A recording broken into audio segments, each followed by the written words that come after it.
Saya ucapkan selamat kepada Ibu atau Saudari Sri Utami yang sudah dinyatakan sembuh.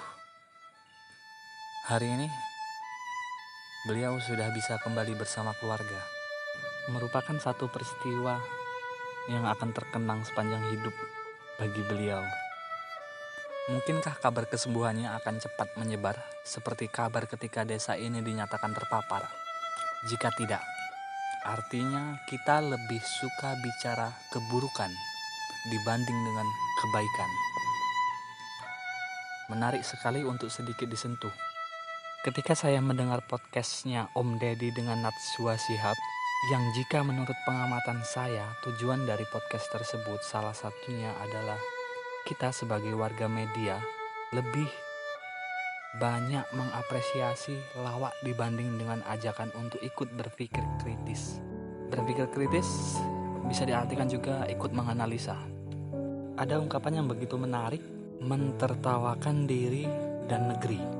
Karena ketawa itu sehat, apalagi di saat situasi negeri lagi kebanyakan micin kayak sekarang. Saya tersenyum mendengar kalimat tersebut, sedikit bingung dengan mentertawakan negeri. Memangnya negeri kita ini lucu ya? Yang pertama mengenai apresiasi. Setelah saya pikir, benar juga. Terkadang kita, termasuk saya sendiri, lebih suka melihat hal konyol dibandingkan dengan mendukung pemuda kita yang layak mendapat apresiasi sesuai bidangnya masing-masing. Lebih menyukai hal-hal yang terkesan seksi, menyenangkan, dan bebas. Situasi tersebut pernah saya tanyakan langsung kepada salah seorang pemuda, dan jawabannya, saya itu bebas mau ngapain. Dan jawaban berikutnya, dia bawa-bawa hak asasi manusia. Dan akhirnya saya cuma tersenyum. Oke lah.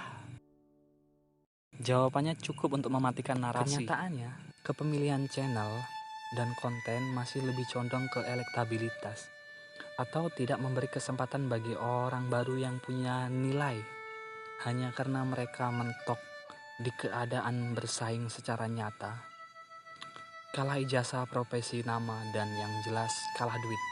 Dan kali ini pergerakan mereka di dunia maya, baik YouTube, IG, Facebook, mereka pun kembali harus tersungkur. Sungguh miris sekali. Dan itu semua derita lo ya. Ini hanya satu dari sekian banyak cerita. Kemudian saya coba cari tahu tentang bagaimana keadaan pemuda di negara maju. Sekedar cari tahu dan lewat Android. Ternyata dari persentase minat baca, perbandingan sangat luar biasa. Apalagi jika lebih mendalam, hormat tata cara, dan yang terpenting tentang apresiasi terhadap suatu hal yang positif. Itu sungguh berat untuk diceritakan. Mungkin karena mereka menyadari bahwa tanggung jawab pemuda itu besar. Lebih dari 60% masa depan negaranya ada di genggaman mereka. Kekuatan mereka sebanding dengan apa dan cara mereka menempa kehidupan di masa muda. Tentunya di negara kita hasilnya juga sebanding, karena hobi kita itu ketawa, ya layak untuk ditertawakan. Terus kesimpulannya, ke depan apakah kita hanya akan jadi bahan tertawaan seperti yang terjadi sekarang ini? Begitukah yang dimaksud mentertawakan diri? Kemudian konteks berikutnya, mentertawakan negeri. Lebih lebar dan lebih panjang.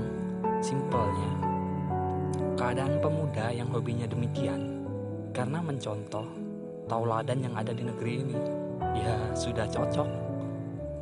Ketawa lagi. Kemudian yang ketiga ini kebanyakan micin kayak sekarang. Micin ini arahnya ke sesuatu yang lebay ataupun cerita lain dari apresiasi. Kita bahas di video selanjutnya karena nanti takut kelamaan. yang sedikit ini saja, saya berharap ada yang mau dengar. Didengar aja dulu.